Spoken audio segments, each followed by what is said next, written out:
ఓ ప్రాంతానికి మనిషి అనే జంతువు వచ్చినాడు అనేదానికి రుజువు ఏమంటే పారేసిన ప్లాస్టిక్ కవర్.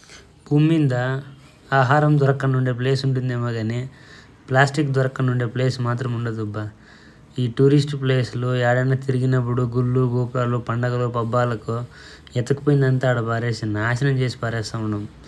అందుకే ఇవన్నీ చూసి చూసి నాకు చాలా బాధ అయిపోయి నేను ఒక నిర్ణయం తీసుకుంటే ఏమని, విధి లేక ప్లాస్టిక్ కవర్లు తెస్తే అవన్నీ అట్లే పెట్టి క్లీన్గా నీట్గా గలీజ్ చేయకుండా దాన్ని వీలైనంత వరకు రీసైకిల్ ప్రాసెస్లో వాడాలా అనేది. ఒకటి నేనే ఒక కవర్ను మళ్ళీ మళ్ళీ అది చినిగిపోయే వరకు లేదంటే నాశనం అయిపోయే వరకు షాపులకు కానీ ఎక్కడ కావాలన్నా క్యారియర్గా యూజ్ చేసేది. రెండు, ఇట్లాంటివన్నీ నీట్గా గలీజ్ లేకుండా క్లీన్గా ఉండేటివి మాత్రం అట్లే పెట్టుకొని ఇట్లా క్లీన్గా ఉండేటివన్నీ ఎత్తుకొని పోయి ఈ రోడ్డు పక్కన కూరగాయలు అమ్మేవాళ్ళు లేకుంటే ఏదైనా చిన్న చిన్న వ్యాపారాలు చేస్తూ ఉంటారు కదా, తోసే బండ్ల మీద పెట్టుకొని ఏదో ఒకటి అట్లా వాళ్ళకి ఇస్తే వాళ్ళు దీన్ని మళ్ళీ యూజ్ చేయొచ్చు అనే కాన్సెప్ట్ నాకు అనిపించింది.